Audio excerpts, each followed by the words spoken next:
হ্যাঁ, ধন্যবাদ মারুক আপাকে। আমি খুবই সংক্ষেপে বলবো। বেসিক্যালি ঢাকায় গত 25 বছর যাবত এই কাজের সঙ্গে একটু আমি বাংলাদেশ পরিবেশ আন্দোলনের প্রতিষ্ঠাকাল থেকে সম্পৃক্ত ছিলাম, পরবর্তীতে পরিবেশ বাঁচাও আন্দোলন, এখন আমি পবার ট্রেজারার। এর বাইরে আমি আন্তর্জাতিক একটি সংস্থায় কাজ করি, ভাইটাল স্ট্র্যাটেজিস, এবং সেখানে আমার একটা বড় রেসপন্সিবিলিটি হচ্ছে সড়ক নিরাপত্তা নিয়ে। এটা আমার কর্ম। তো আমরা একটা হচ্ছে যে ঢাকার কথা আমার ক্লোজ বন্ধু মারুক যেটা বললো আর কি, ঢাকায় আমরা যদি সড়ক নিরাপত্তাটা নিশ্চিত করতে চাই, আমাদের ট্রাফিক কনজেশনটা দূর করতে চাই, এবং আমি একেবারেই আক্তার ভাইয়ের সঙ্গে একেবারে একমত, আমাদের এই মুহূর্তে ফুটপাথটাকে প্রশস্ত করা দরকার, নিরাপদ করা দরকার। এবং এইখানে সিটি কর্পোরেশনগুলোর সঙ্গে অন্য সকল বডি, আমাদের যেটা সিটি গভর্নেন্স আসলে বাংলাদেশে নাই।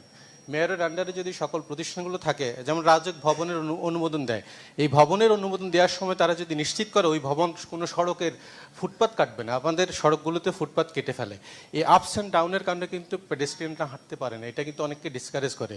আমরা যে কোনো জায়গায় ফুট ওভার ব্রিজ করে দেই, ফুট ওভার ব্রিজের প্রয়োজনীয়তা আসলে কতটুকু, এইটা আসলে মানুষকে খুব একটা উৎসাহিত করে না। আমাদের বাস বে নাই শহরের মধ্যে, বনানীতে একটা বাস বে করা হয়েছিল, আনফর্চুনেটলি বাসগুলো সেখানে থামে না। তো এইটা শহরের মধ্যে আমাদের 2018 রমিজউদ্দিনে স্কুলের যে 2টা বাচ্চা মারা গেল, এবং তার ফলে যে সড়ক পরিবহন আইনটা হইলো, আলটিমেটলি এইটা সড়ক পরিবহন আইন হয়েছে, সড়ক নিরাপত্তার কোনো আইন হয়নি। আমাদের এইটা শুধুমাত্র বিআরটিএ সড়ক পরিবহন ম্যানেজ করে, ড্রাইভার ম্যানেজ করে, লাইসেন্স দেয়, নবায়ন করে, এইগুলো কাজে সেই আইনটা হয়েছে। আমাদের কিন্তু সড়ক নিরাপত্তা আইন কিন্তু হয়নি, এবং সড়ক নিরাপত্তা আইন বাংলাদেশে নাই। এটা কিন্তু আমাদের বিবেচনা নিতে হবে। আজকে আমরা সড়ক নিরাপত্তার কথা বলছি, সুতরাং সড়ক নিরাপত্তা নিয়ে বাংলাদেশে কোনো আইন নাই, এটা আপনাদের সকলের মাথায় একটু নিতে হবে। তার মানে কি, আমাদের সড়ক নিরাপত্তা নিয়ে একটা আইন দরকার, আমাদের সড়ক নিরাপত্তা নিয়ে একটা আইন দরকার, এবং সেটা একটা কম্প্রিহেন্সিভ আইন দরকার। আমাদের এটা শামসুল হক স্যাররা বহু বছর যাবত এটা নিয়ে গবেষণা করে কাজ করে। এইটার সঙ্গে আমাদের কিছু সম্পৃক্ত থাকার সুযোগ হয়েছিল বিভিন্ন সময়ে।